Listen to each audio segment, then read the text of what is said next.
Keshut Moray Barabotai, avec la permission d'Hachem, Monsieur le Président et le Président de la communauté de la Roquette, il y a à peine une semaine et demie que j'ai décidé de faire le cours de Shana Rabbah ici, à la Roquette. Vous savez qu'il n'y a rien qui n'est pas décidé dans le ciel.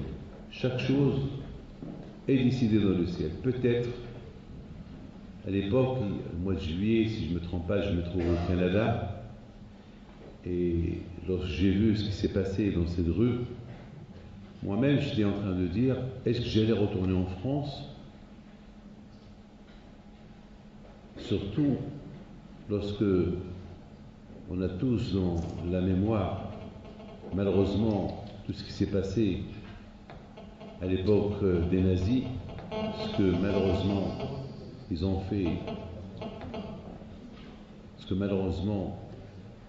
les Allemands juifs, et presque c'était comme une répétition. Je voyais des gens qui courent, des gens qui crient. Ça m'a fait un peu peur. Et comme qu'il a dit M. Mergui, la chose à quoi j'ai pensé, j'ai dit, David, avoir peur, c'est une chose. Rester dans la peur, c'est une autre chose. Si tu as peur, il faut faire quelque chose pour ne pas avoir peur. Mais si tu as peur et tu restes dans la peur, c'est grave, c'est pas bien. Puis je me suis dit dans ma tête, David, tu retournes en France et tu fais tes cours de Torah, tu continues à recevoir les gens et Dieu est grand. Au départ, c'était, je vous donne la parole d'honneur, atterrir à l'aéroport de Charles de Gaulle. Je regardais à gauche et à droite où je me trouvais. Et après, je me suis dit, David, si tu continues comme ça, à regarder à gauche et à droite, retourne au Canada ou va en Israël. Qu'est-ce que tu fais ici? Mes amis, nous avons toujours un Dieu. Et ce Dieu-là, il est partout. Vous savez que ce soir, c'est la Hatima. Ce soir, on dit, c'est ce soir qu'il y a ce qu'on appelle les pitkaot qui passent. C'est quoi les pitkaot? Vous savez que la Hatima, c'est la signature. Pendant 40 jours, de Be'osh Chodesh Elul jusqu'à Kippour, c'est le débat dans le ciel. Est-ce que tel et tel, est-ce qu'il va devenir riche, qu'il va devenir pauvre, qu'il va vivre, qu'il va mourir? Les livres, ils sont ouverts. Il faut savoir une chose, que tout ce que vous voyez aujourd'hui, les guerres, les épidémies, les maladies, tout ce qui se passe, c'est des messages de Dieu. Vous savez qu'à l'époque, il y avait des prophètes qui allaient parler au peuple, leur transmettre le message de Dieu, d'Hachem. Voilà ce qu'Hachem veut de vous. Aujourd'hui, il n'y a pas de prophète aujourd'hui. Aujourd'hui, le message de Dieu, comment il arrive? Eh bien, il arrive avec des soi-disant, des choses qui arrivent. Peut-être que Dieu préserve des guerres, peut-être des tremblements de terre, peut-être des maladies. Cette fameuse maladie Ebola, aujourd'hui, elle se réveille. On a vécu il y a quelques années la grippe, que tout le monde avait peur de cette grippe-là, et le monde entier était affolé. Et tout le temps, il y a toujours des épidémies, et après, toujours, on trouve une remède. Et voilà, maintenant, on nous parle de cette maladie-là, de cette épidémie d'Ebola, que tout le monde a peur, à tel point qu'ils sont en train de dire que ça peut faire jusqu'à 10 000 morts par semaine. Chez les morts, le monde est affolé. Et ça aussi, c'est une épidémie, mais c'est un message de Hakadosh Baruch Hu. Ici, à la Roquette, c'est passé ce qui s'est passé ici dans cette rue, pendant qu'il y avait les roquettes qui tombaient à Ashdod, à Beersheba, et ça aussi, on avait des miracles de Hakadosh Baruch Hu, que c'était que des messages. C'était plutôt la peur plus que des dégâts. Et Baruch Hashem, je vous donne un parole d'honneur. J'étais à Ashdod pendant quelques temps, lorsque je voyais les missiles qui survolaient ma tête. Je voyais. Et Baruch Hashem, il était tombé dans des terrains qui n'ont rien du tout, des terrains vagues. Je vous donne la parole d'honneur. Il faut avoir la émouna pour voir ce qu'on a vu, ce qu'on a vécu. Donc, à Kadosh Baruch Hu, il nous envoie des messages. Je voudrais simplement vous raconter une petite histoire. Mais avant que je raconte cette histoire, je vais vous poser une petite question. Qu'est-ce qui se passe pendant ce soir-là, c'est la Hatima. Ce soir, on compare ce soir à Kippour. Ce soir, presque, c'est Bémet, c'est pas là. Vous savez qu'il y a beaucoup de tzadikim, Adon Misatmar, Alav Shalom, Rabbi Yoel Misatmar. J'entends de temps en temps une cassette à lui. Cette cassette-là. Ils étaient des portes. Voilà, tout le monde éteint son portable. Chacun éteint son portable, s'il vous plaît. Non, c'est bon micro, c'est bon micro. Donc à Botaï, je me rappelle le Adon Misatmar Alav Shalom. Vous savez comment il fait sa prière à Oshana Abba? Il pleurait pendant 12 heures. C'était le Jalach Tzibour, il pleure. Je ne comprends pas. Aujourd'hui, c'est Sukkot. Aujourd'hui, c'est la joie. Zma Simhatenu. Aujourd'hui, on devait être heureux. Et ce soir, c'est David Ameler. David Ameler chez Mashiach. Et je ne comprends pas ce qui se passe. Pourquoi Hachem, il a choisi que ce soir, il y a la Hatima, que ce soir, il y a une signature. Mais ce qui est incroyable est que ce soir, on est heureux, on est content, on rigole, on parle, on mange, on boit. On ne dirait pas qu'il y a une signature qui se passe. Et imaginez-vous que vous êtes devant un juge qui va signer à Shemishmor, au la vie ou la mort. Est-ce qu'il y a un moyen, est-ce qu'il y a même une seconde de réflexion, de dire, même de fumer une cigarette, de rigoler, c'est pas possible. Et pourtant, on est décontractés. C'est vrai, on a un peu peur. On est là, alors, mais on est plus content que peur. Alors, ce que je ne comprends pas encore plus, c'est demain soir. On sort d'une peur et on rentre à Simchat Torah. Comment vous expliquez ça? Ou la peur, ou la joie. Et en plus, dans la semaine de Sukkot, dans la semaine de la joie, on dirait que du ciel, on nous a donné une nuit de réflexion, une nuit de Teshuvah. Et ça, mes amis, ce qu'on va essayer de comprendre ce soir. Vous savez, je voudrais vous raconter une histoire qui m'est arrivée aujourd'hui. Il y a M. David Cohen aussi m'a raconté son histoire, mais moi je raconte la mienne. La mienne parce qu'aujourd'hui, j'ai vécu mon histoire aujourd'hui. Il y a une femme qui vient chez moi hier. J'ai reçu les gens hier aujourd'hui. Et cette femme-là, lorsqu'elle est rentrée chez moi, était avec son mari, il pleurait. La pauvre, on voyait la maladie sur son visage. On voyait Mskina était jeune, 32 ans. Je voyais Mskina qu'elle est malheureuse. Et ce mari, chaque fois, il lui dit, allez, Evelyne, allez, ça va y aller. Je pose la question, qu'est-ce qu'il y a madame? Racontez-moi, qu'est-ce qui se passe? Et elle me raconte que voilà, le médecin ne lui a pas donné grand-chose à vivre. Et voilà, peut-être c'est la dernière fête de Sukkot qu'elle fait avec sa famille. Et puis, soudainement, je lui dis, madame, bien sûr, le médecin a le droit de dire ce qu'il veut dire, mais il faut savoir une chose, que tant qu'il y a la vie, il y a l'espoir. Il y a l'Emouna, il y a le Bitachon, il y a Kadosh Baruch Hu, il y a le grand médecin qui est à Kadosh Baruch Hu. Et je commence à lui parler. Tout de suite, j'ai créé une bougie, je l'ai allumée, une petite bougie, une shmat à la Birkin Pinto, je l'allume et je la pose. Et je lui dis, mais ma fille, passe tes mains sur cette bougie-là, voilà, je vois que tu sens la chaleur, et c'est tout. Elle sort d'ici. Et soudainement, je vois cette femme qui commence à rigoler. Elle a pris des couleurs. Soudainement, elle se sentait bien. Alors, elle est venue triste, et moi, je tape sur la parce que j'ai la peine pour elle, je voulais voir qu'elle sort de chez moi un peu heureuse, avec un peu de réconfort. Et soudainement, elle se lève, elle était souriante. Il y a le Sefer Torah, je lui dis, madame, je embrasse le Sefer Torah. Elle me dit, Rabbi David, je ne suis pas propre. Je dis, c'est pas grave, embrasse le Sefer Torah. Là, touche, embrasse. Elle était heureux. Alors là, j'ai vu une autre femme devant moi. Et le mari me dit, Rabbi David, merci, moi, vous lui avez donné un espoir. Je lui dis, je n'ai pas donné d'espoir. Si Dieu veut, ben, elles attachent. Zama, soi-disant, j'ai donné un espoir, ça veut dire qu'il y a Ça veut dire que rien que je donne espoir sans espoir. Non, allez, tu sors d'ici avec l'espoir qui devient une réalité. C'est comme ça que ça marche avec Akadosh Baruch Hu. Avec Akadosh Baruch Hu, ça marche pas. Ça marche pas. Vous savez, lorsqu'il y a des élections, des présidents, chaque président, il se prend déjà pour président.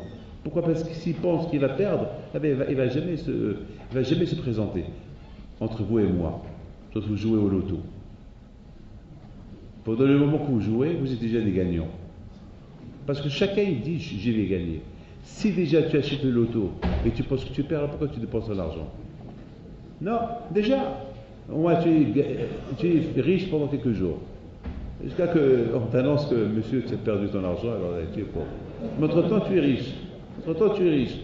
Mes amis, c'est comme ça, il n'y a pas d'espoir. Il faut avoir. Vous savez que mon père, Alav Shalom, la première fois lorsqu'il voulait lorsqu'il a imprimé son livre, il dit à ma mère, tu vas à Casablanca, tu vas chez David Amar, imprimerie Amar, si vous vous rappelez, ça s'appelait à l'époque imprimerie 26, et tu vas chez David Amar, et tu m'imprimes. Et lui dit, papa, de Moshe, il va me demander de l'argent. Il a dit, voilà, tu achètes la loterie, et tu vas gagner la somme qu'il va te demander. Il dit, la loterie? Quelle loterie? Là, tu vas à la loterie, tu achètes. Regardez quelle émona. Ma mère me raconte souvent, je l'ai entendu aussi chez mon père. Elle va dans l'esprit de gagner à la loterie. Et pour imprimer le livre. Donc, elle va chez l'imprimeur. L'imprimeur David Amar, il lui dit, la première chose, vous savez, ça va vous coûter de l'argent. À l'époque, c'était 2,6 millions. Pas les millions d'aujourd'hui, c'est les millions d'avant, ça veut dire peut-être 1 500 € aujourd'hui.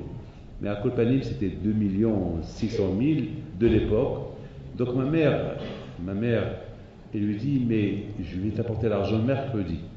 Je lui dis, mercredi, pourquoi pas aujourd'hui? On me dit, hein, que tu me donnes. Je dis, non, parce que mon mari m'a dit que j'achète une loterie. J'ai acheté la loterie, elle va jouer mardi soir, et mercredi, je vais emprunter l'argent. Il la regarde. Il lui dit, Madame Pinto, je vois que votre mari est toujours soiré, il est toujours de Mogador, toujours il pense, toujours il a cette émouna, toujours cette foi-là, il croit que le bon Dieu, mais les temps ont changé. Il lui dit, mon mari m'a dit de faire ce que, je sais pas, j'ai pas d'argent. Jusqu'à qu'elle a commencé à pleurer, et David Amar, il a eu de la peine pour elle, et il lui dit, oh, vous savez quoi, tu me fais de la peine. Bon, allez, je t'attends jusqu'à mercredi. Mercredi, tu m'apportes l'argent. Et si tu m'apportes l'argent, je te promets que je te donnerai temps pour toi, pour faire un peu des achats à Casablanca. Et je dis, ah bon, tu vas me donner temps? Non, jamais mon mari m'a dit, moi je te donne.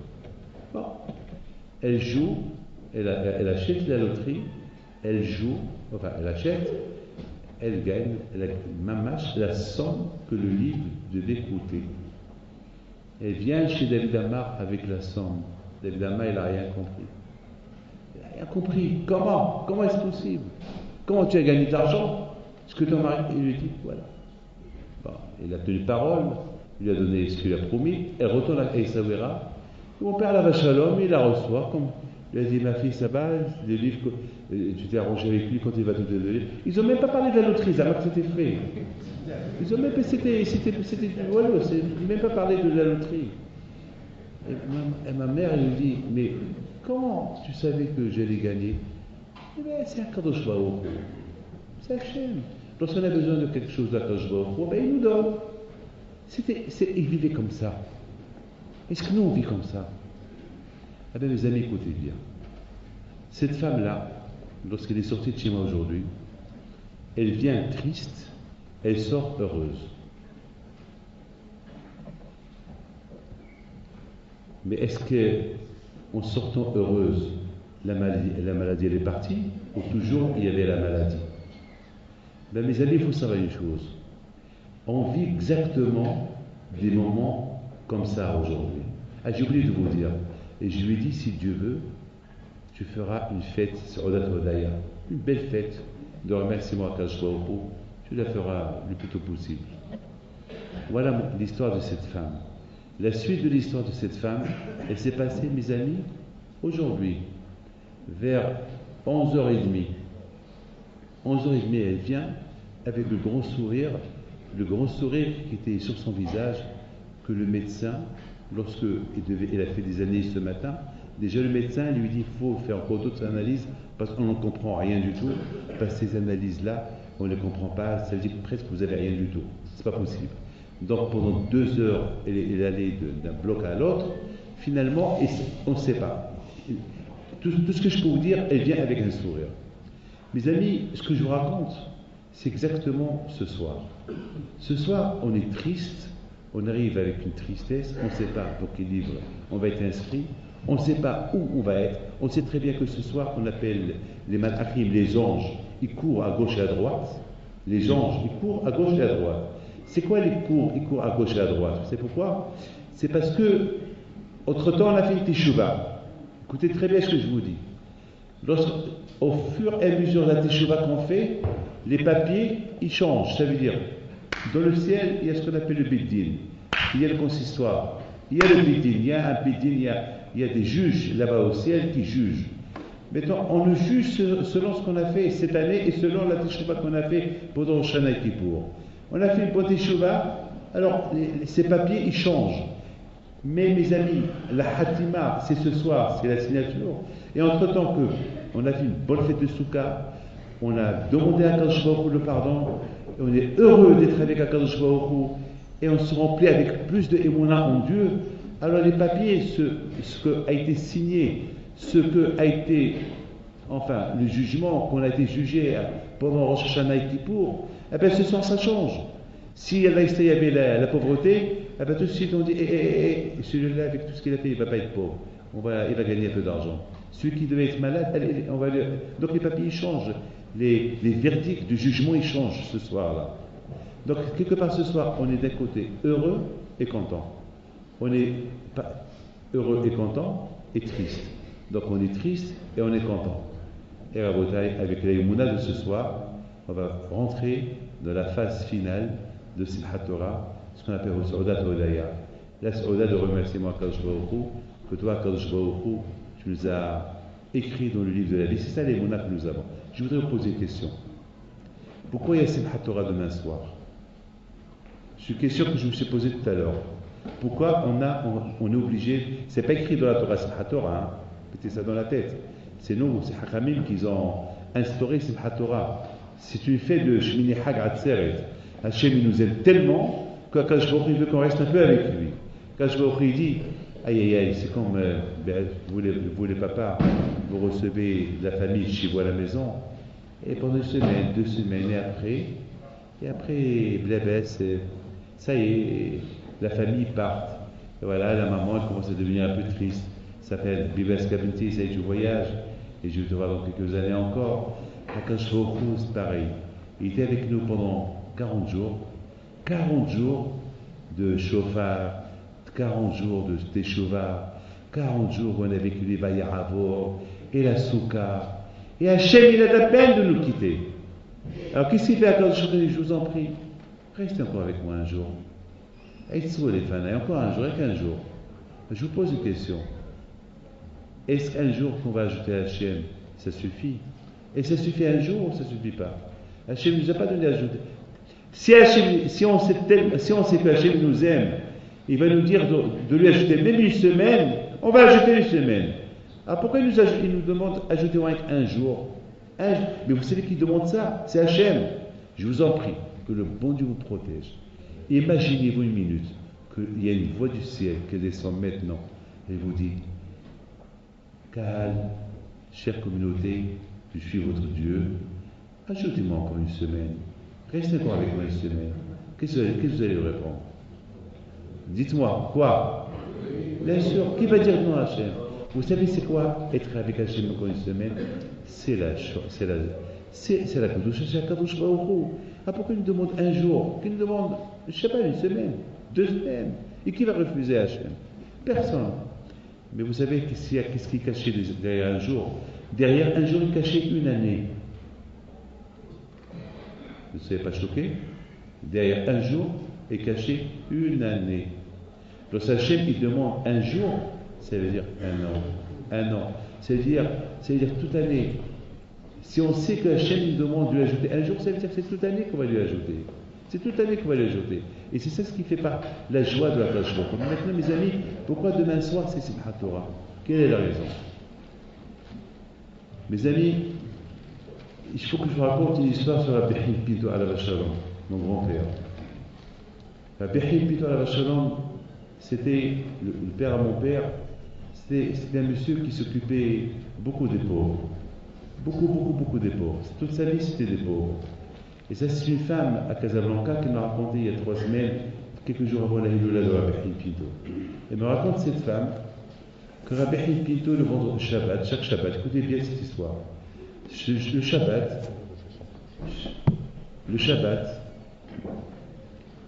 il va bien sûr, à part que toute la semaine, il s'est occupé des pauvres, être sûr qu'il n'y a pas de pauvre qui n'a pas quelque chose à manger Shabbat. Mais le Shabbat aussi, ce que Rabbi Haïm Pinto faisait, c'est qu'il sort, il voit est-ce que les gens, les Juifs, ils ont acheté ils ont fait la dafina pour Shabbat. N'oublie pas une chose, au Maroc, c'est pas tout le monde qui avait des plaques de Shabbat, il n'existait pas les plaques de Shabbat. Donc au Maroc, il y avait des quoi? Il y avait des fours en méla, où là-bas les Juifs portaient là-bas leur dafina. Et voilà, Rabbi Haïm Pinto alav Shalom, beaucoup de fois, ils voient les familles qui ont, les familles qui n'ont pas préparé la dafina, c'est qu'ils sont pauvres, c'est qu'ils n'ont pas les moyens. Alors Rabbi Haïm Pinto alav Shalom, il va faire que le Shabbat d'après, il va tout faire pour qu'eux aussi ils auront une dafina le Shabbat. Voilà les gens qui sortent, c'est cette femme-là qui me raconte que c'est sa mère qui lui a raconté, parce que sa mère était parmi ces femmes-là qui sont parties chercher leur dafina. Et voilà, Rabbi Haïm Pinto, il a vu une femme, Abinti, ma fille vient ici. Alors, madame qui a raconté l'histoire, elle a cru que Rabbi Haïm Pinto, il parle d'elle, il l'appelle, il dit non, mais Sinti, pas toi, mais ta copine, l'autre, c'est ta voisine. Et la voisine, elle vient avec sa dafina chez Rabbi Haïm Pinto. Il dit à Rabbi Haïm Pinto, oui, il rentre avec moi à la maison. Elle rentre à la maison, il dit, ma fille, la viande, est-ce qu'elle est cachère? Vous imaginez ça que moi je vais demander un jour à quelqu'un qui a une barbe, quelqu'un qui est religieux, est-ce que sa viande est cachère? Et la femme commence à pleurer. Elle dit, Rabbi, j'ai un mari qui est dur, il m'agresse, il me frappe, il a donné de l'argent pour acheter de la viande, j'ai perdu de l'argent. Et il me restait un peu de sous, j'ai acheté la viande pas cachère. Et c'est vrai, Rabbi, la viande, elle n'est pas cachère. Alors, mes amis, Rabbi Haïm Pinto alav Shalom, il a dit, tu vas manger chez moi. Il appelle son mari, il appelle sa famille, ils sont tous venus manger chez Rabbi Haïm Pinto. Rabbi Haïm Pinto, il n'a pas dévoilé le secret. Il a simplement, Rabbi Haïm Pinto, donné du moussard à ce monsieur-là, comment il se comportait avec sa femme. Mes amis, lorsque j'entends cette histoire-là, à quoi je pense?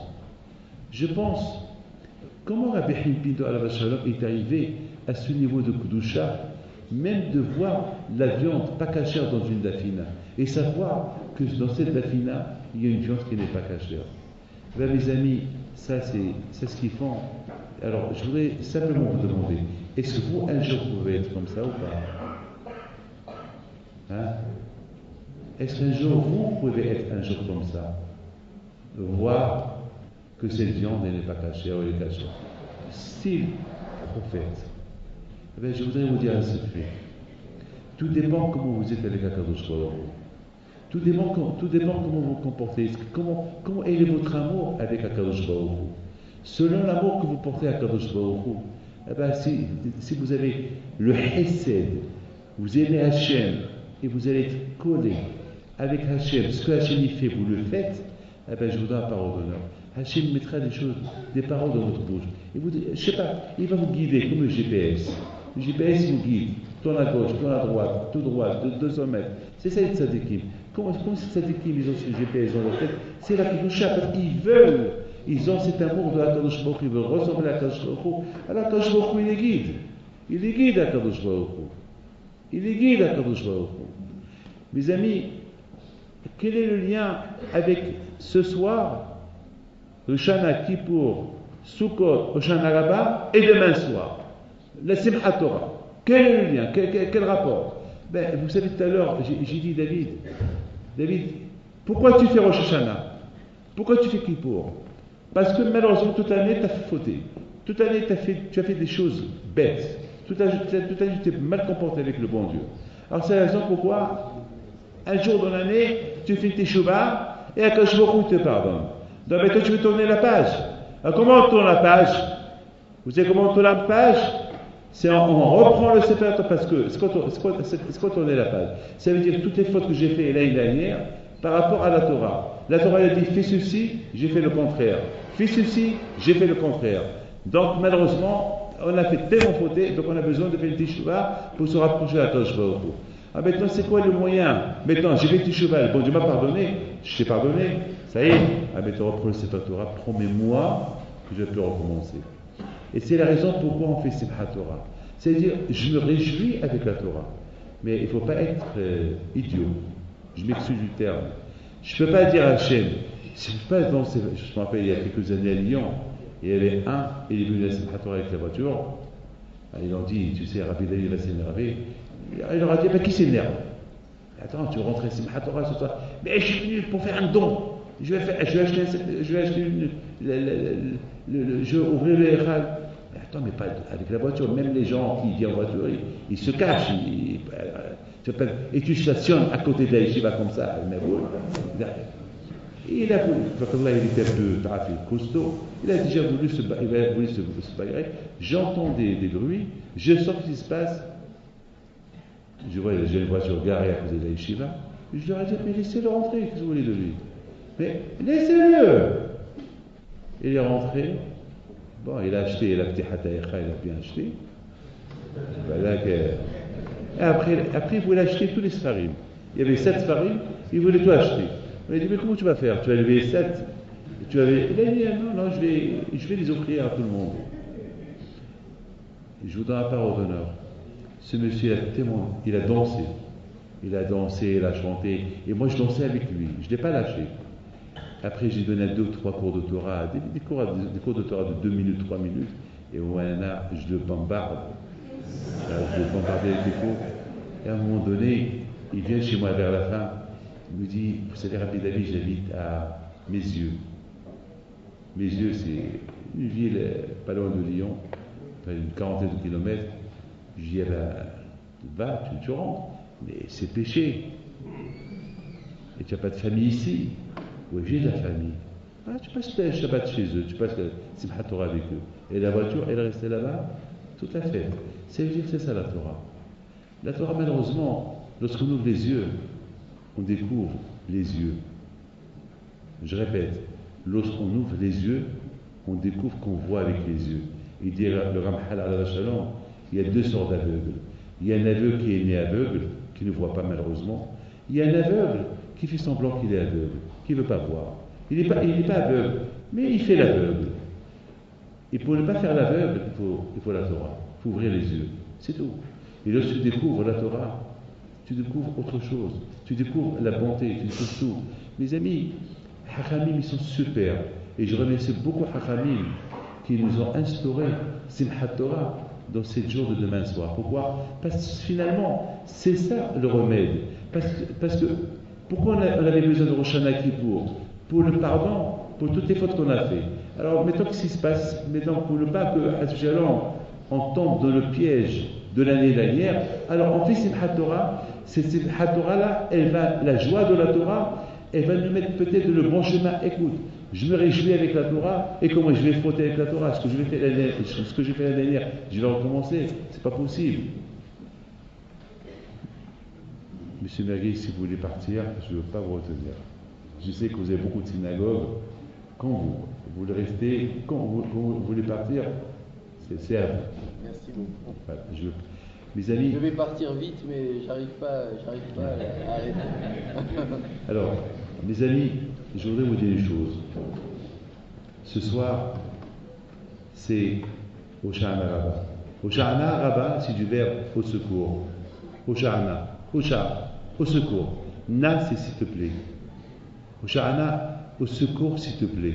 À qui on dit au secours, s'il te plaît? Au secours, s'il te plaît. Eh ben, au secours, pourquoi? Qui court derrière toi? Qui court derrière toi? Ben, au secours, s'il te plaît. C'est parce qu'on sépare dans quel livre. On dit que les livres, ils sont ouverts. Ils se ferment jusqu'à Hanouka, les livres. Les livres qui s'ouvrent à Rosh Hashanah, ils restent ouverts jusqu'à Hanouka. Mais Allah, on ne sait pas ce qui est écrit dedans. Ils sont signés déjà. Donc, c'est la raison pour qu'on dit à Akadosh Baruch Hu, au secours à Akadosh Baruch Hu. Écoutez ce que je vais vous raconter. Et c'est là on va déterminer quelque chose d'extraordinaire. Mais je vous en prie, donnez-moi quelques secondes de votre attention. Vous savez, en Israël, le peuple juif aujourd'hui dans le monde, il souffre. Aujourd'hui, malheureusement, vous savez, dans le monde entier, on parle beaucoup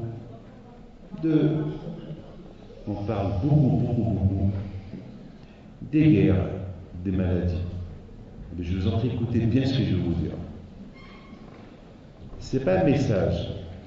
Mais vous savez, moi, je suis un peu les événements dans le monde. Je vis avec les événements. Cette épidémie de Ebola, que maintenant tout le monde a peur d'elle, ce matin, il y a déjà un cas chez un juif. Je n'ai pas le droit de trop parler. Et je lui ai conseillé ce que je lui ai conseillé par téléphone. Malheureusement, c'est un grand suspect. Il y a un deuxième hôpital ici à Paris, on ne sait pas encore, mais j'aurais dit, j'ai fait la prière. Mais j'ai pris mon stylo.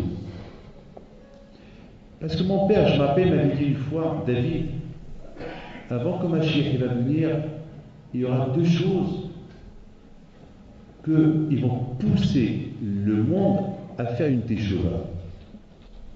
Je lui ai dit, lesquelles, papa? Il me dit, les guerres et les épidémies. Il n'y a que ça qui peut faire. C'est ça le message de Dieu. Vous savez, mes amis, qu'il y a quelque temps, je ne sais pas si vous êtes au courant ou pas, qu'il y a sur Internet, vous pouvez voir, j'ai envoyé ça à mes enfants.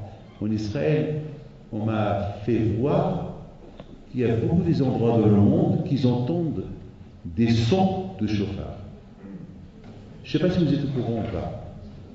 Est-ce que vous êtes au courant ou pas? Eh bien, c'est la vérité ce que je vous dis. Et je vous donne la parole d'honneur en Israël la semaine dernière. Avant Kippour, j'avais peur. Je vous donne la parole d'honneur, j'avais peur. J'avais beaucoup peur lorsque on m'a dit ça.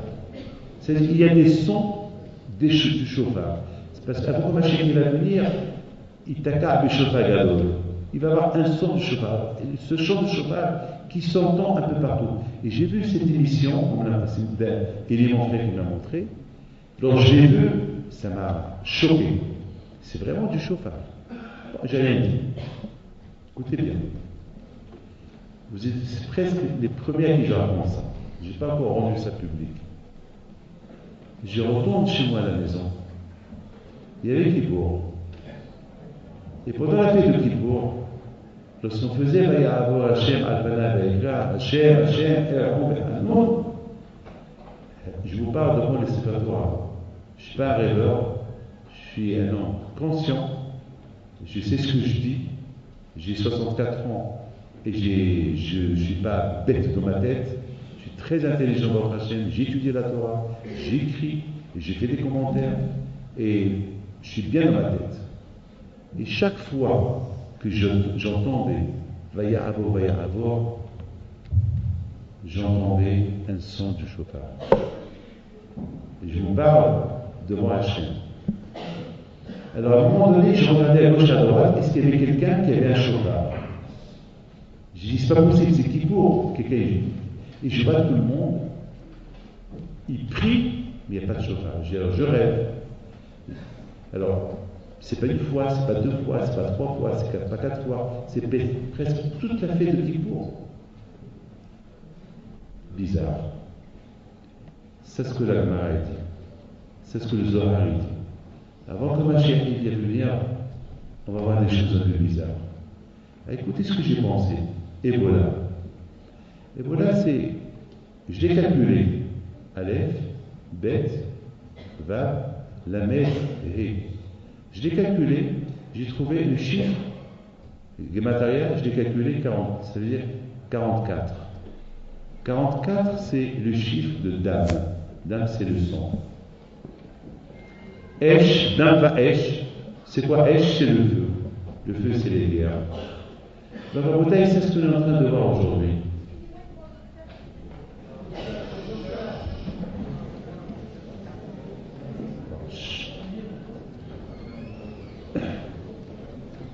Alors, la bouteille, ça va y aller.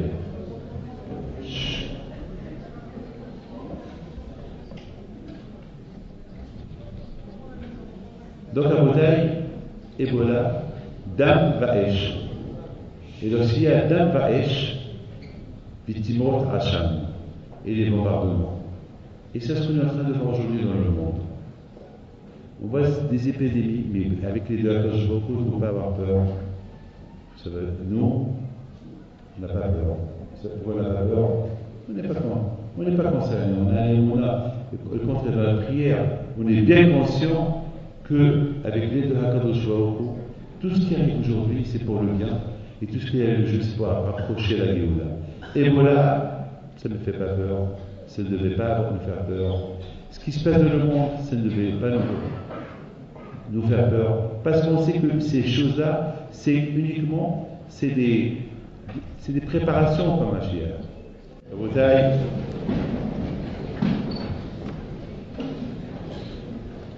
On a encore une petite demi-heure. Je voudrais, mes amis, vous raconter une petite histoire. Et il y a beaucoup de choses à apprendre de cette histoire. Et après, on va faire les deuxièmes slihot. Et après, on va vous faire une bracha. Bon, chacun, vous avez passé et recevoir tous une bracha comme on avait l'habitude de faire. Les amis, il y a eu une fois, c'est une belle histoire, il y a beaucoup de moussa à prendre de cette histoire. Je voudrais que chacun de vous il se concentre bien à cette histoire. Il y avait une fois, ça c'est la Gemara qui raconte cette histoire. Il y avait un qui s'appelle Rabbi Hanna. Il raconte une fois, j'étais dans un bateau, dans la mer, et de loin, on a vu une île. Et on approche à cette île, et on descend du bateau, on monte sur l'île, et voilà, on a commencé à chauffer à manger, et on a vu que l'île, elle bougeait. Alors on a compris, c'était pas une île, c'était un gros poisson. Vous savez, beaucoup de fois, les baleines, les grosses baleines, de loin, on croit que c'est une île. Enfin, peut-être à l'époque, il y avait des baleines plus grosses que ceux qu'on connaît aujourd'hui. Mais peut-être. Mais si la Gemara nous raconte cette histoire, c'est une histoire comme les dinosaures. Vous savez qu'ils ont découvert un dinosaure en Argentine qui mesure 30 mètres.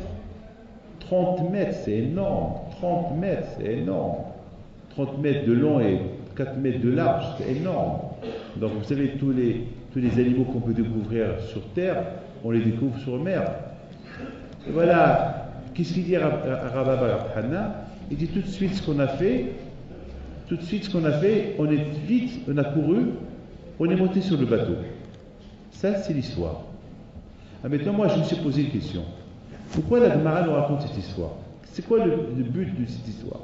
On a vu une île, on croyait que c'est une île, on chauffe à manger, et voilà, elle bouge, et pour ne pas couler avec elle, parce qu'après le poisson est descendu sur la mer, après il a nagé, alors on est monté sur le bateau. Pourquoi la Gemara nous raconte cette histoire? Il y a un grand rav qui s'appelle Rabbi Yashiv, alav shalom. Il donne une petite explication.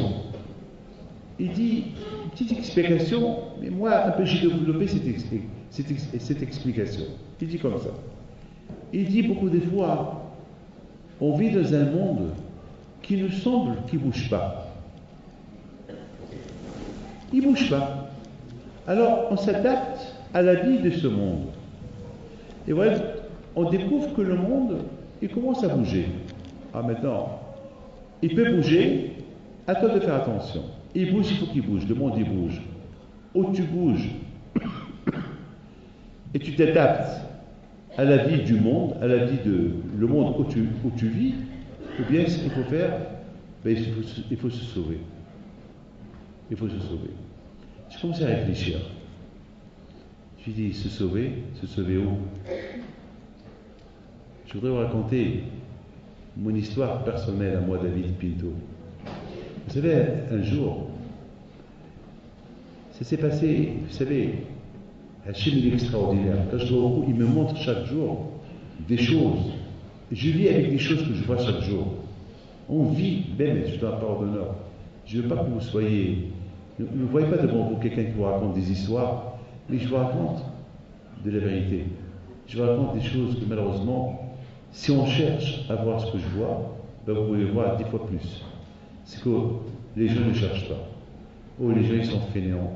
Ils ne veulent pas trop travailler sur soi-même pour voir les choses. Écoutez bien. J'étais à quelque part cette semaine, je ne veux pas vous dire quelque part. Il y avait un monsieur, lorsqu'on était allé à Bahimpido au Maroc, il me dit, Rabbi David, j'ai envie de faire un gros don. J'ai envie de vous donner une belle somme d'argent. Mais j'ai pas. Il a dit le mot que je raconte. Chacun veut me donner une grosse somme d'argent. Il ne peut pas, c'est pas tout le monde qui peut.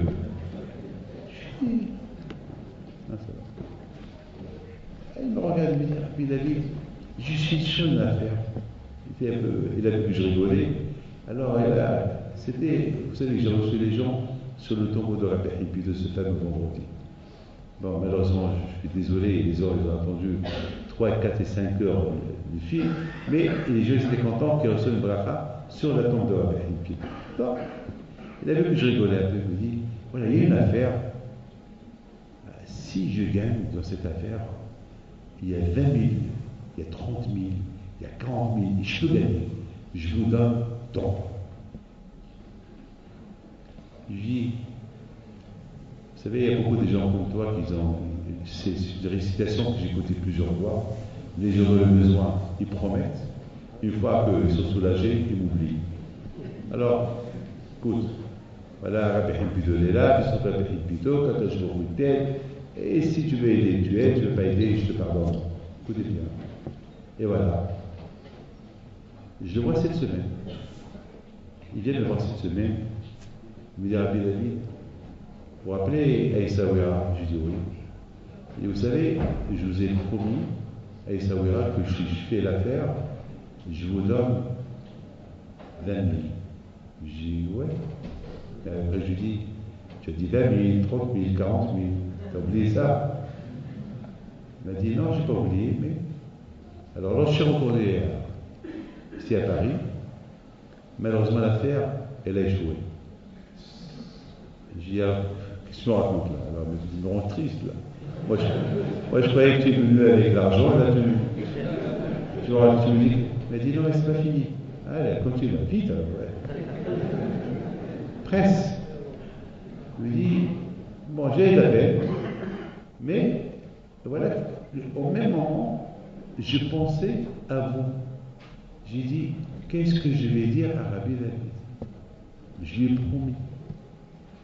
J'ai dit, Rabbi Hippido, tu sais quoi, Rabbi Hippido, je ne veux pas gagner. Fais-moi gagner quelque chose, et pour ne pas que j'ai honte de toi, Rabbi Hippido, par rapport à ton fils, ce que j'ai promis à ton fils. Je lui dis, monsieur, tu es en train de. Tu me stresses, raconte vite.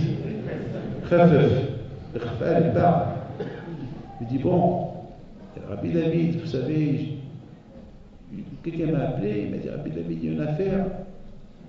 J'ai dit, ah, qu'est-ce que tu as fait? Tu l'as fait? Il m'a dit, je l'ai fait et j'ai gagné 30 000.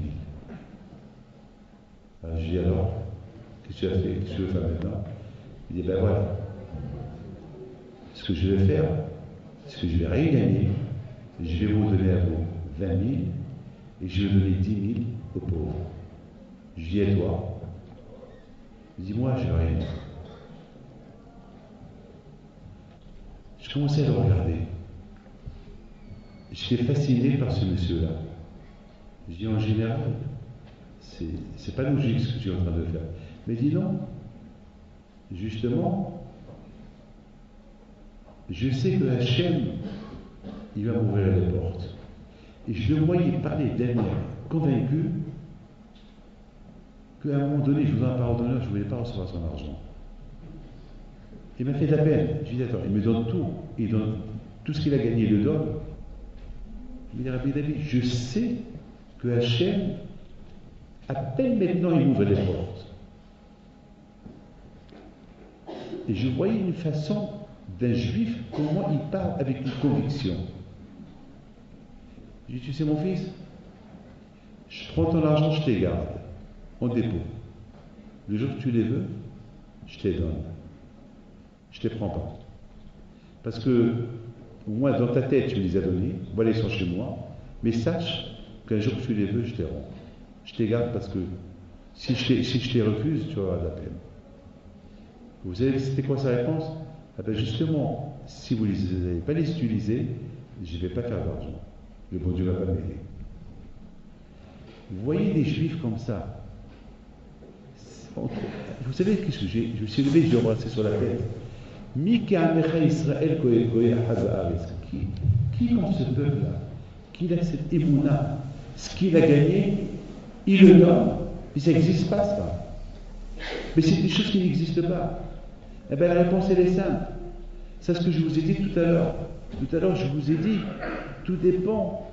Est-ce que tu es emporté par la vie de chaque jour, ou c'est toi qui emportes la vie qu'elle te suit? C'est pas toi qui la suis, c'est elle qui te suit. Qui domine le monde? Et c'est toi qui domines le monde, ou c'est le monde qui te domine? Qui te domine? Et c'est toi qui domines l'argent, ou c'est l'argent qui te domine? Vous savez, il y a un homme qui me dit ce matin, il a dit avec sa femme, il lui dit, jusqu'à maintenant j'ai réussi à dominer ma femme, maintenant il commence à me dominer. Je lui dis, bien fait. Je lui dis, bien fait. Pourquoi? Parce que tout son ignan à lui, toute sa pensée, c'est dominer. Pourquoi dominer? Quel kiff tu as pour dire? Pourquoi dominer? Dominer, pourquoi? C'est pour lui faire peur, pour lui dire, voilà, c'est moi qui domine, pourquoi? Voilà, ça c'était à l'époque au Maroc, plus maintenant. Je me rappelle, une fois, j'étais jeune, j'ai vu un juif marocain, comment il a craché par terre, bien craché, et il dit à sa femme, et nettoie, avec tes mains. Et j'ai encore ça dans ma tête. Pourquoi faire ça? Pourquoi faire ça? Ça, mes amis, écoutez très bien. L'histoire que la Gemara nous raconte de Rabbi Hanna, c'est qu'on est tous, écoute, je vous en prie, écoutez bien, on est dans un monde comme ce fameux chant de Rav Nachman Breslev. C'est que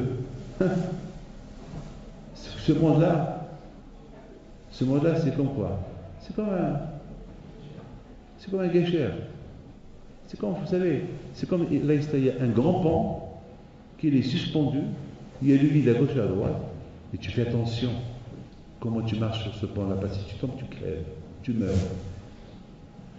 Alors qu'ici, il ne faut pas avoir peur. Si déjà tu commences à marcher en tremblant, déjà le fait que tu trembles, tu vas bouger à gauche, à droite, tu vas mourir. Pas avoir peur, tu marches. Mes amis, ce monde-là, c'est comme une île. Une île, c'est une île. C'est une île où elle peut marcher, elle flotte, elle peut aussi couler. Elle peut couler. Et celui qui est sûr, il coule avec. Ou tu marches avec. Il faut savoir jusqu'à où tu peux rester dans ce monde-là sans mettre ta vie en danger. Mes amis, écoutez bien. Ce rabbin-là nous raconte, je ne sais pas si c'est par l'histoire, je ne sais pas combien elle est vraie ou pas, mais l'histoire, c'est ça. C'est quoi la sfina? C'est quoi la barque? Comme une femme que ce matin me dit, Rabbi David, je suis une barque flottante, qui n'a pas de rame.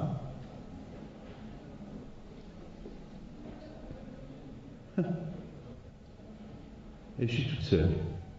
Je flotte. J'ai rien du tout. Pas d'argent. Rien du tout. Je suis perdu.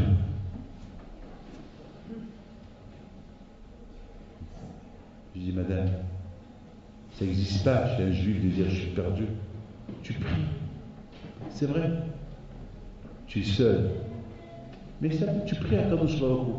Mes amis, heureusement qu'on a un bon Dieu. Tous ces gens qui ont des problèmes psychologiques, c'est parce qu'il n'y a pas de remède pour eux. Pourquoi il n'y a pas de remède pour eux? Parce qu'ils se sentent seuls. Ils se sentent perdus. Mais nous, on n'est pas seuls. Moi, je suis tout le temps accompagné de mon Dieu. À ma gauche, à ma droite. Je suis dans l'avion, il y a Hachem. Je suis dans la voiture, il y a Hachem. Je dors, il y a Hachem. Je marche, il y a Hachem. Je mange, il y a Hachem. Toujours. Baruch Ata Hachem, toujours des brachot. Chaque fois, je suis le nom de Dieu. Baruch Hachem, Be'ezat Hachem. Je ne suis pas seul. Pourquoi voulez-vous que je suis déprimé? J'ai toujours quelqu'un avec moi. Je ne suis pas seul, je n'ai pas peur. Ceux qui sont seuls, ils ont peur. Ceux qui n'ont pas malheureusement la Torah avec eux, c'est un problème. Il y a mes amis, on dit comme ça, il y a Hillel Azaken qui dit comme ça, il dit, à Simchat Bet HaShoeva, pendant la fête de Sukkot, il dit, Im Anikan, Hakol Kan. Si je suis là, tout est là. Mais si je ne suis pas là, rien n'est là. Alors Rabbi Yashi nous pose une belle question. Quoi? Vous connaissez que Hillel Azaken, c'est un grand rabbin, qu'il était anav, il était humble, il était très humble. Comment il peut dire, si je suis là, tout le monde est là. Zama, si je suis là, bah, tout le monde est là. Zama, tu es là, alors tu es là. Comment? Imaginez-vous que moi, je vous dis un jour, je rentre et je vous dis, ah ben, vous voyez mes amis, si je suis là, tout le monde est là. Vous êtes contre un fou. Après, je vais vous dire, ah ben, si je ne suis pas là, et vous êtes là, et moi je ne suis pas là, alors rien n'est là. Vous êtes, je ne suis pas là. Mais c'est la gava, ça. C'est d'orgueil. Comment Hillel Azaken peut dire une chose pareille? Si je suis là, tout le monde est là. Si je ne suis pas là, personne n'est là. Comment on peut dire une chose pareille? Et j'ai réfléchi. Bon Dieu m'a donné la tête. J'ai une tête sur les épaules qui me donne à réfléchir. Et j'ai réfléchi. Et j'ai dit comme ça, David, rappelle-toi ce qu'il dit le Hafetz Haïm. Le Hafetz Haïm, il dit, pourquoi chaque fois la Torah dit Ané Hachem, c'est moi Hachem? Pourquoi la Torah dit Ané Hachem? Pourquoi? Quelle est la raison pourquoi la Torah dit beaucoup des fois Ané Hachem? Parce que la Torah, elle veut te rappeler, et monsieur Kito, et monsieur Cohen, et monsieur David, rappelle-toi, il y a Hachem. Lorsqu'on pense à Hachem tout le temps, alors tu vois Hachem partout. Mais reste au moment que tu penses qu'à toi, tu ne penses pas à l'existence d'Hachem, alors rien n'est là. Tu penses qu'à toi. C'est ce qui veut dire Hillel Azaken. Imanikan, si je sens à Kadosh Baruch Hu partout, alors tout est là, j'ai pas peur, tout est là. Hachem il est partout, comme il est là, il est là-bas. Comme il est là-bas, il est ailleurs. Il y a un homme qui m'appelle. Il m'appelle, vous savez, parce qu'il a cru que je l'ai appelé. Moi je ne l'ai pas appelé. Je ne sais pas ce qui s'est passé, peut-être c'est une manipulation de téléphone. Alors il me rappelle, il me dit, vous m'avez appelé? Je dis, moi? Il dit, oui, mais ça va. Et je voyais trembler un peu dans le, sa voix trembler. Je lui dis, ça ne peut être qu'un message de Dieu. Il dit, admettons que je t'ai appelé, alors, si tu veux. Admettons que je t'ai appelé. Moi, je suis pas bête, je suis intelligent. Il me dit, mais vous m'avez appelé? Je lui dis, ouais, je t'ai appelé. Et alors, qu'est-ce que tu me dis? Rabbi David, c'est pas de ma faute. Il a commencé déjà à faire le bidouille. Rabbi David, c'est pas de ma faute, c'est tentation. Je m'excuse, je suis désolé, je ne savais pas que même de la France, vous voyez ce que je fais en Amérique, j'ai rien compris. J'ai rien compris. Tout ce que j'ai compris, qu'il y a quelque chose ici. Je dis, bon, maintenant je vais me raconter. Allez, raconte-moi. Mais ça y est, Rabbi David, vous avez tout vu. D'accord, c'est pas pareil, ce que j'ai vu, ce que j'ai rencontré, c'est autre chose. Raconte-moi. Allez, raconte comme ça, on va prier pour toi. Ouais, c'est ce qu'il m'a raconté. Il me dit, quand? Il paraît que la manipulation de téléphone était pendant qu'il était en train de fauter. Et parce que ce juif-là, il a fait une grande, c'est la tâche un jour là-bas. Il a fait beaucoup de essais ce jour-là. Il a sauvé une famille. Alors, il a voulu qu'il ne perde pas son Gan Eden. Qu'est-ce qu'il a fait à Kajbaoko? David Pito, il a fait une mauvaise manipulation. Au lieu qu'il appelle quelqu'un, il a appelé un autre, et c'était lui, j'ai appelé, je me suis rendu compte, c'est pas lui.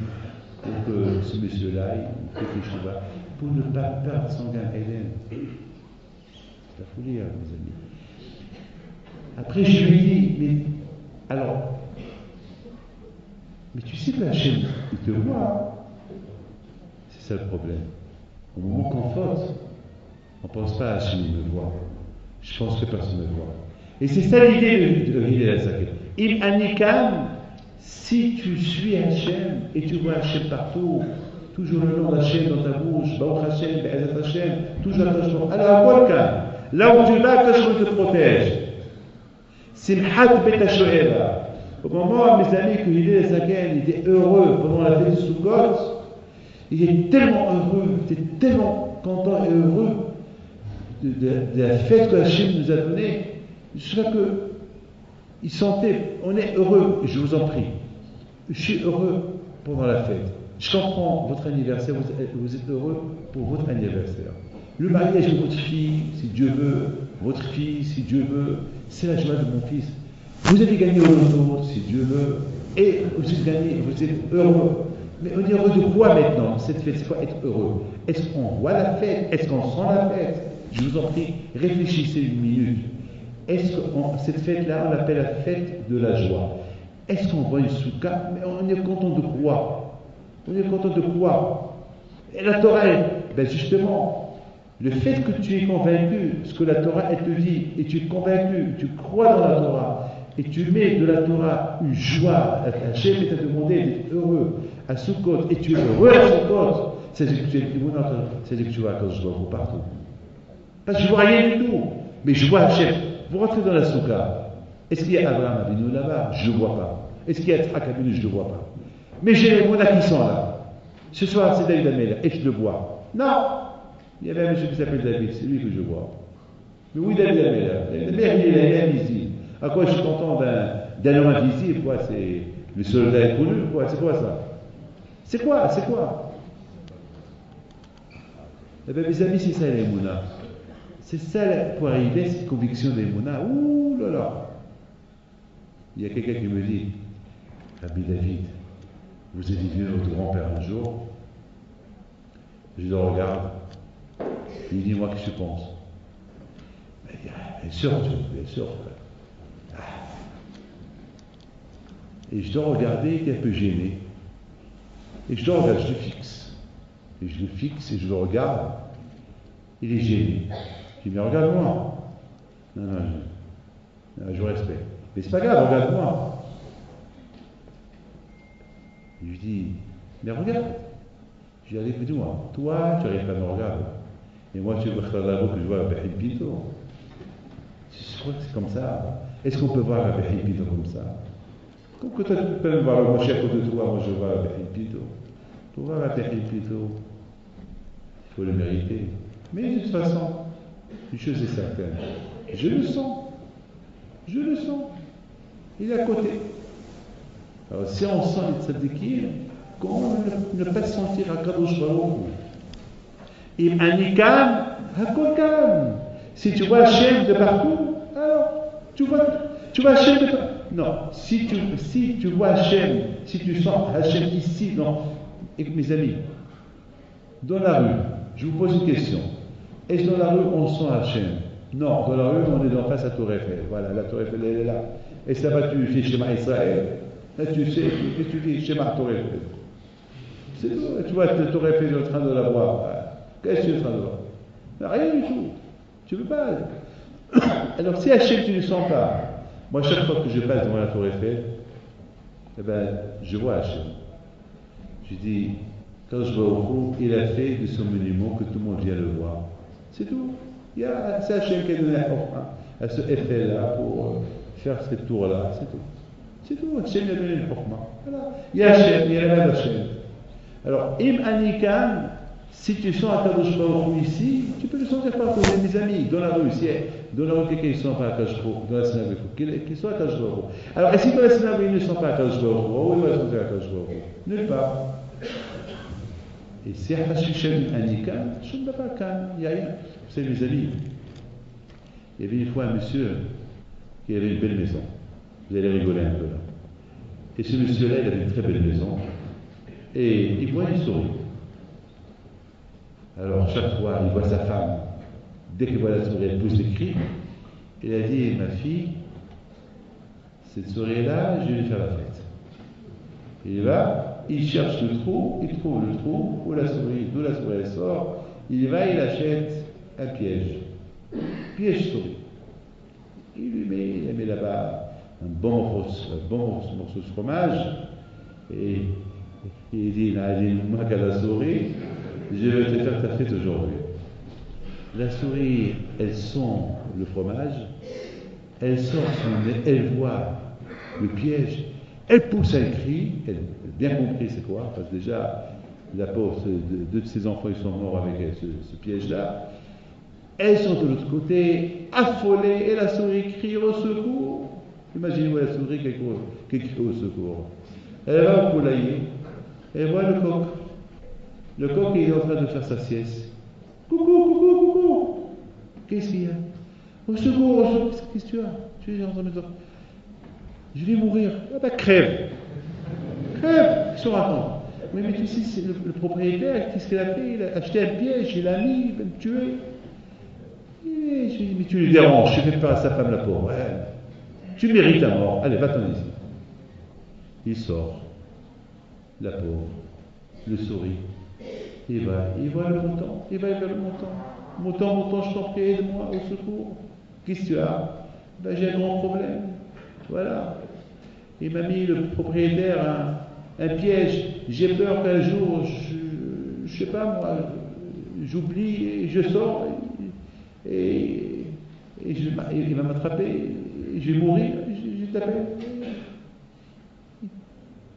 Tu ne vois pas que tu fais peur aux gens, moi-même tu me fais peur, il n'y a pas ton d'ici. Je ne peux rien faire pour toi. Avant, alors, ni le coq, ni le mouton, il va chez la vache. Et la vache, il rit. Voilà, elle rigole, la vache, il rit, elle est là, il va chez elle. Vache, ne sois pas vache, comme elle. Aide-moi. Qu'est-ce que tu as? Aïe, si j'avais tes sabots, j'aurais écrasé ce piège. Qu'est-ce que tu as? Ben voilà, le propriétaire, la faillite, voilà ce qui, à cause de sa femme, parce que j'ai fait peur une fois, 2 fois, voilà ce qui. Et la vache lui dit, eh ben, ma petite souris, tu déranges. S'il faut mourir, tu meurs, je peux rien faire pour toi. Allez, va-t'en. Et allez, va-t'en. Et voilà, on entend des cris. C'est la propriétaire. Elle crie au secours, au secours, au secours.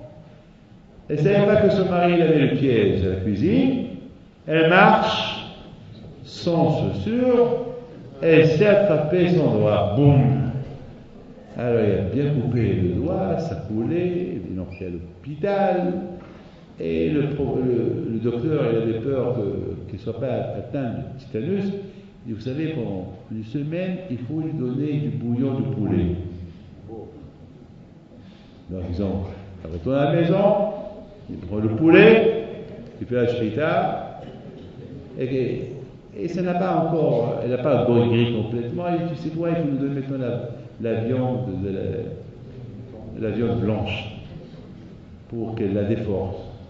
Il va aller, il va prendre le mouton, il va l'égorger pour lui donner. Elle était encore toujours fatiguée, je sais quoi, mais il faut lui donner la viande rouge. Il va prendre la vache. Il égorge. Et qui a gagné dans l'affaire? La souris. Et c'est quoi le moussard de cette histoire? Beaucoup de fois, on croit qu'on n'est pas concerné de certaines choses. Justement, lorsqu'on voit quelqu'un qui est malade, quelqu'un qui est dans le besoin, c'est pas notre problème. C'est son problème.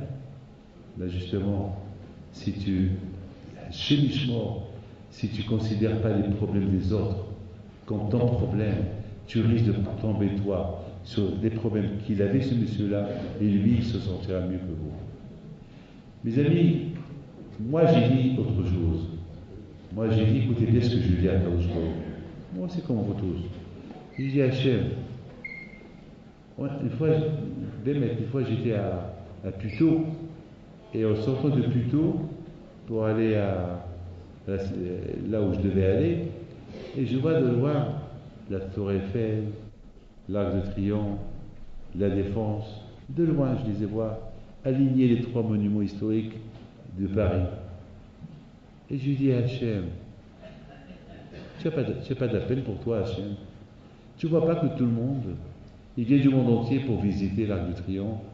Il vient du monde entier visiter la Tour Eiffel. Il vient du monde entier pour voir ces monuments de la Défense. Et toi, Hachem, personne ne vient te voir. Tu es tout seul. Tu n'as pas de la peine pour toi. Tu vois pas, tu vas voir Hachem, tu es seul.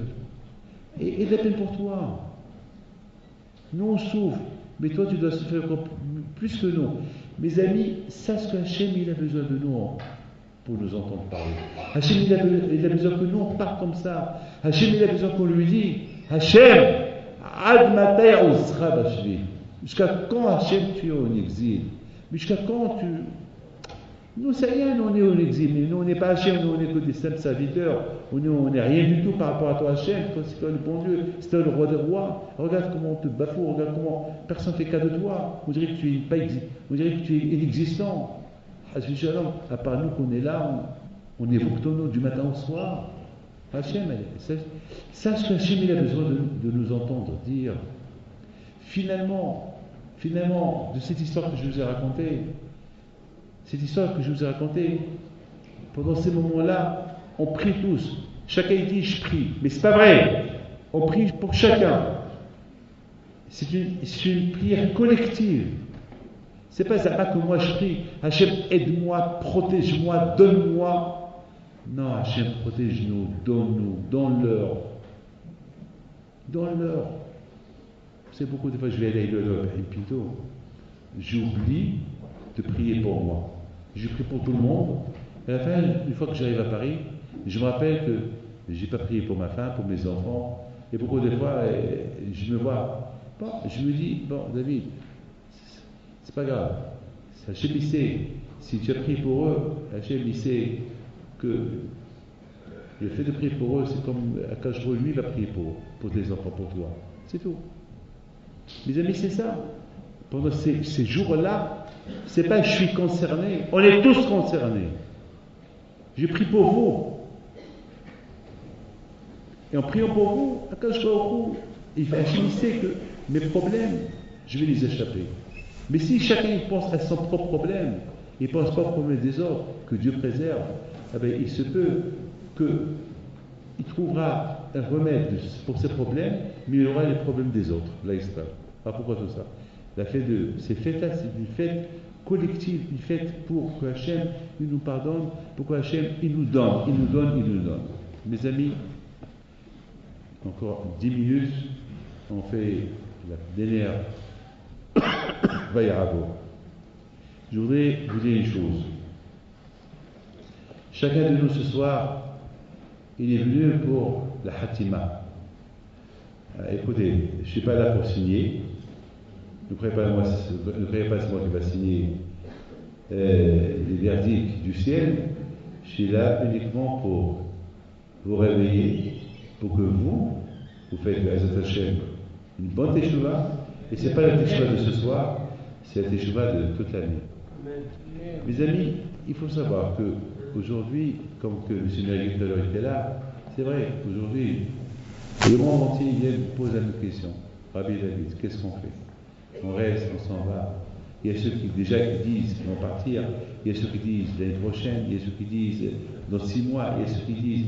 Et vraiment ça me rappelle un peu le Maroc, ça me rappelle les années 1967, ça me rappelle un peu les années 1950 et 62, ça me rappelle les années 68, ça me rappelle un peu les Juifs qui ont fui l'Algérie, et les Juifs qui ont fui la Tunisie.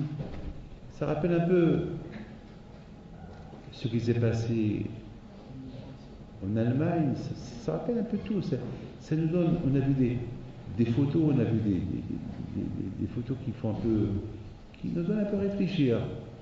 Maintenant, la question se pose. Qu'est-ce qu'on va faire? Vous croyez qu'en Israël, ça va? Là où vous allez, ça va pas. Vous allez en Amérique, ça va pas. Vous savez, en Amérique, il y a plein de gens qui me disent, Rabbi David, quoi faire? Les Américains. Alors que nous, on croit que l'Amérique, tout va bien là-bas. Eux-mêmes, ils ne savent pas quoi faire. Vous allez au Canada, c'est la même question qu'on entend. Quoi faire? Vous allez au Maroc, vous venez ici en France, avec les 600 000 juifs en France. Pour ceux qui cachent leur judaïsme, eux, ils n'ont rien à se reprocher, ils sont bien cachés. Mais un jour, on va les dévoiler, ils vont se dévoiler. Alors qu'est-ce qu'ils vont faire? Ça va être un problème. Plus tard, ce sera un problème. Mais c'est quoi la réponse? Vous avez une réponse à cette question? Aujourd'hui, les gens, il y a beaucoup de gens qui sont des affaires, il y a ceux qui sont médecins, ingénieurs, eux-mêmes, ils ne savent pas quoi faire. Des avocats, des intellectuels, ils se posent la question parce que ces photos, ces films, ces vidéos qu'ils ont vues, ça les perturbe. Ça les perturbe. Ce qui s'est passé ici dans cette rue à La Roquette, c'est pas joli, c'est pas beau. Ça donne à réfléchir.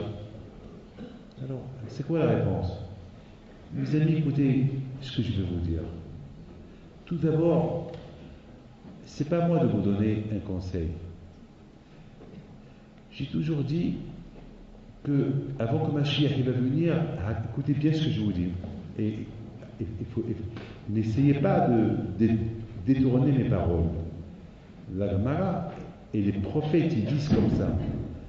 Nous, on est croyants, on croit en Mashiach. On sait que Mashiach, il va venir pour restaurer le royaume de la Kadosh Baruch Hu. Nous, une fois par an, on couronne Hachem, à Rosh Hashanah. On dit à Melech HaKadosh, on couronne le bon Dieu, alors que le bon Dieu devait être couronné chaque jour. Mais on se dit, à partir de Rosh Hashanah, on va le couronner chaque jour. Il ne faut pas qu'on s'arrête. On sait très bien que tout le but de Mashiach, c'est pour découvrir au monde entier qu'il y a Hachem, que Hachem, il existe. Pour ceux qui croient que Hachem n'existe pas, Mashiach va leur prouver que Hachem, il est là, il existe. Avant que Mashiach va venir, écoutez bien ce que je vais vous dire, ça va se passer que le juif lui-même, dans sa tête, elle va rentrer l'idée, le moment il est venu. Donc c'est même pas la peine de vous poser la question, rester ou partir, c'est Hachem qui va vous mettre dans la tête. S'il faut rester, s'il faut partir. Si le moment est venu de partir, ben vous allez partir, sans que vous posiez la question à personne. Et si le moment n'est pas venu pour partir, ben vous n'allez pas partir. Vous savez combien de fois je voulais faire des choses et que je n'ai pas réussi à les faire? Ben c'est Hachem qui veut pas. Et surtout, lorsqu'on doit déménager et pour partir d'Israël, alors là, ça vient de HaKadosh Baruch Hu. Là, ça vient d'Hachem. Il faut aussi savoir une chose. Il faut aussi juger chaque cas et cas. On ne peut pas simplement comme ça prendre la valise et partir. Ça ne marche pas comme ça. Prendre la valise et partir, vous allez retourner sans la valise. Vous allez perdre la valise et vous allez retourner sans la valise. Il faut bien réfléchir. Qu'est-ce que je vais faire? Je vais faire quoi? Et si Dieu, avec les deux, il faut prier aussi. Pour que Hachem, il vous ouvre, et à cet Hachem, la clarté pour prendre des bonnes décisions. Vous savez, moi aussi, je suis comme vous tous. Hein, et j'ai pris à Kadosh Baruch Hu, moi aussi. J'ai pris à Kadosh Baruch Hu que je serai guidé comme vous tous. Chacun de nous, il a besoin d'être guidé. Mes amis, je voudrais simplement terminer ce cours de Torah avec la phrase suivante. Combien il faut faire attention de ne pas être emporté par ce monde-là qui ressemble à une île flottante. Heureusement qu'il y a la barque. La barque, c'est la synagogue, c'est la yeshiva, c'est le Beth Midrash. Lorsqu'on commence à se chauffer avec le monde extérieur, on s'embarque on coule avec. Il faut savoir une chose, pour ne pas s'embarquer, pour ne pas couler dans un monde qui ressemble à une île, à un monde qui n'est pas une île, c'est un poisson qui nage, c'est un poisson qui va en profondeur et qui restera vivant. Mes amis, il faut savoir une chose, que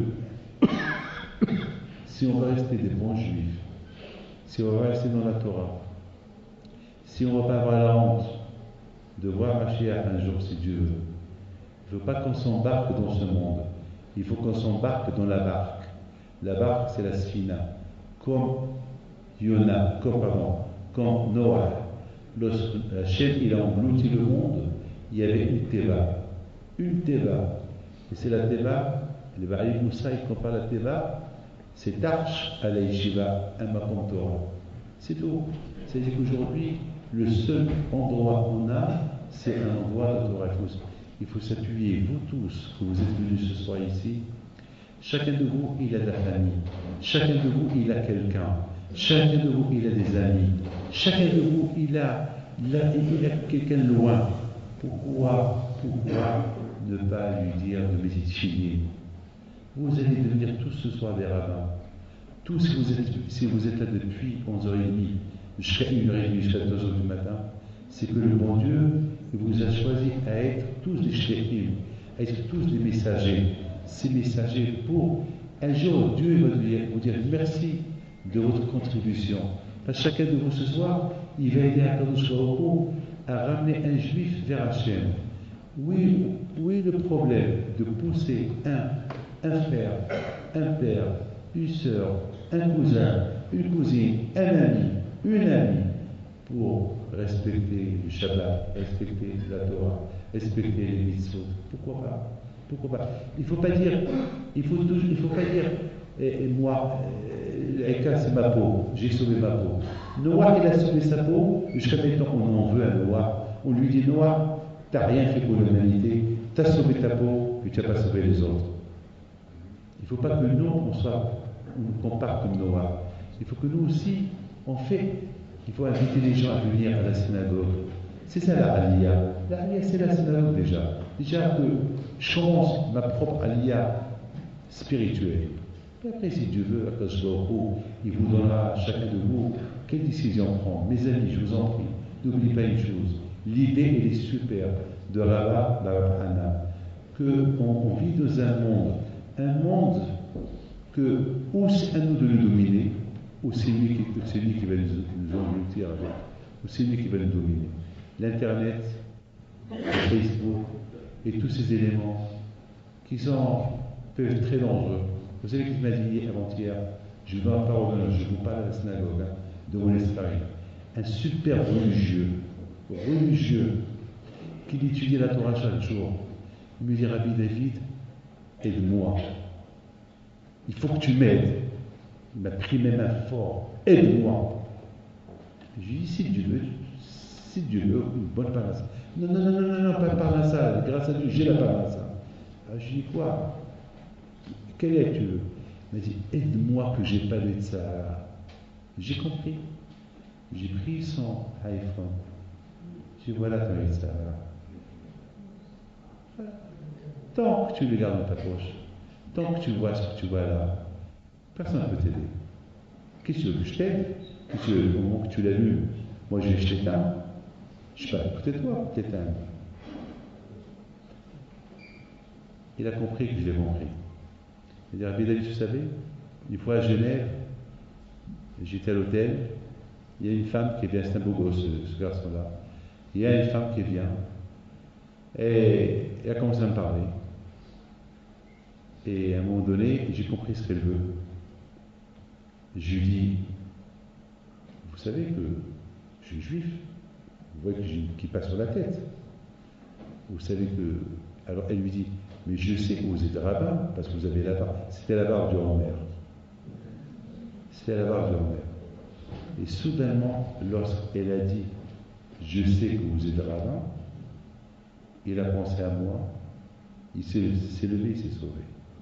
Il a dit, voilà, puis si on raconte cette histoire-là, alors sache, chaque fois que tu le vois, mets ma photo sur ton téléphone, et chaque fois que tu l'allumes, tu vois ma photo, et tu l'éteins. Mes amis, j'ai rien à vous dire. On est, si Dieu veut, dans un moment qu'on n'a pas le droit de se permettre de s'enfoncer, de couler. Parce que lorsque on se chauffe avec la température de ce monde-là, eh bien, on coule. Alors qu'est-ce qu'il faut faire? Baruch Hashem, il y a la Sfina, il y a la barque, il y a la Torah, qui est éteinte, qu'elle éteint un peu tard, la ta'ava, les envies, pour être un bon juif, pour ne pas avoir honte, pour ne pas rater. Cette venue de Mashiach est tellement proche, je vous donne parole d'honneur, je la sens très imminente et imminente. Je la sens très, très fort. Je n'ai jamais senti comme maintenant. Je ne l'ai jamais senti. Vous allez me dire quand? Je ne peux pas vous dire quand. Mais avec les Hachem, on a l'espoir. Maintenant, mes amis, vous avez bien compris le but de ce soir. Le but de ce soir, c'est la Hatima. La Hatima, si Dieu veut, on a peur, on n'a pas peur, et demain soir, on va s'éclater dans la joie. Ça veut dire une chose, on a peur, on regrette tout ce qu'on a fait pendant toute l'année, et maintenant on dit à Kadosh Baruch Hu, on a peur où on va être inscrit, mais de l'autre côté, on est un peu décontracté, on est confiant que Hachem, puisque Hachem il nous a demandé de rester avec lui encore un jour, donc on est confiant qu'on va rester encore avec lui un jour, et ce jour-là qui s'appelle une année, parce que qui dit être avec Hachem un jour, c'est être avec Hachem toute l'année, jusqu'à l'année prochaine, si Dieu veut, et si Dieu veut, sachant que toutes les fautes qu'on a fait, c'est par rapport à la Torah, donc demain soir, on va danser avec la Torah, on commence à danser, chanter. Chut. Je vous pose une question. Demain soir, après-demain soir, vous allez prendre le Sefer Torah, vous allez danser, vous allez chanter, et après, vous allez rentrer chez vous à la maison, vous transpirez, vous allez vous changer, et le lendemain, encore ça recommence, Simchat Torah, et après Simchat Torah, qu'est-ce que vous allez faire? C'est après les fêtes. Après les fêtes, chacun va commencer à discuter. Alors comment c'était? C'était super. Alors comment il y avait une ambiance, il y avait une sérouda, waouh. De l'ambiance à la sérouda. Et s'il y avait dans la sérouda, on ne va plus parler de l'ambiance.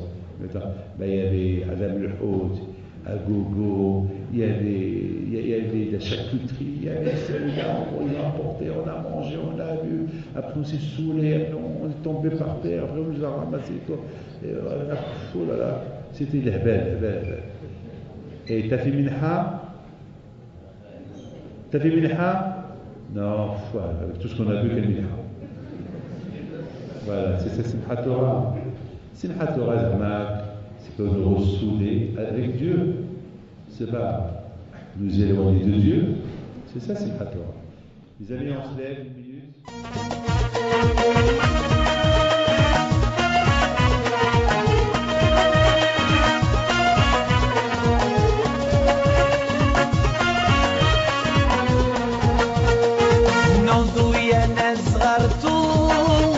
على ربيع حي بينتو وقف لنا زي